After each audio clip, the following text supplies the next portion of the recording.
La Bible parle dans le livre de Daniel. Daniel arrive, le roi était embrouillé par un songe. Il va voir ses différents conseillers, à l'époque on les appelait des magiciens. Et il dit, ah, j'ai eu un songe, j'ai besoin d'interprétation. Il dit, mais voilà, s'il te plaît, roi, dis-nous ton songe, on interprète. Il dit, non, je me suis fait trop avoir par votre histoire là. Vous allez m'inventer une interprétation, vous avez déjà prévu un truc à me dire.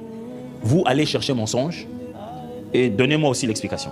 Et ils ont tout de suite crié, roi, aucun homme n'a fait une telle demande comme la tienne et quelqu'un qui est capable de faire ça n'existe pas.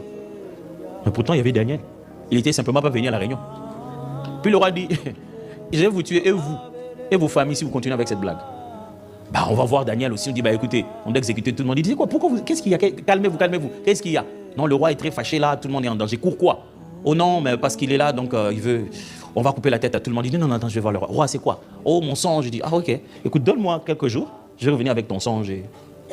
Daniel, quel risque? Comment tu es sûr que Dieu va te parler? Parce que nous, dans la jeunesse, on dit toujours que moi j'ai prié, mais Dieu m'a toujours rien dit, je ne sais pas pourquoi. Daniel, comment toi tu sais qu'il va te dire? Il dit, donne-moi un moment. Il a appelé ses amis, il a dit, on doit prier. Ils sont entrés en prière. Puis il s'est réveillé, il dit, je dois voir le roi. Il dit, roi, quand tu dormais, voilà ce que... Oh my goodness. Mes amis, pourquoi vous pensez que le monde a le meilleur? Le meilleur est en nous.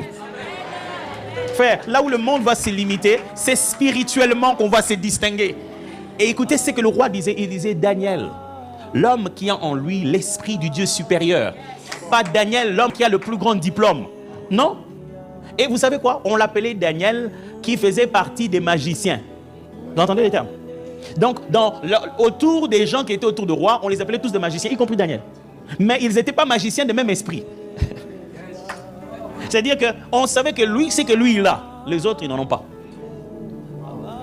Frère, on n'est pas obligé d'être médecin comme tous les médecins, comptable comme tous les comptables, on n'est pas obligé d'être styliste comme tous les stylistes. Il y a des gens qui vont dans des salons de coiffure, qui sortent avec les stress dont ils ne savent pas d'où ça vient. Ça vient des bras qui ont touché leur tête.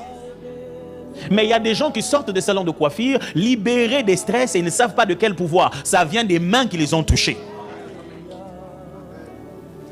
Frère, il est possible d'être pédiatre, mais pas de la même manière. Parce que ces choses, je vous assure, ne fonctionnent pas dans les livres et dans les papiers. À un niveau, il faut l'esprit d'un Dieu supérieur. Les jeunes, je vous en supplie, arrêtez les présences de Dieu de la retraite. On veut voir la présence de Dieu au boulot.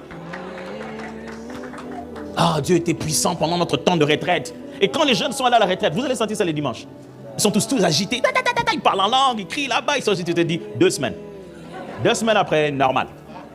Puis personne s'agite, puis personne n'écrit. C'est passé.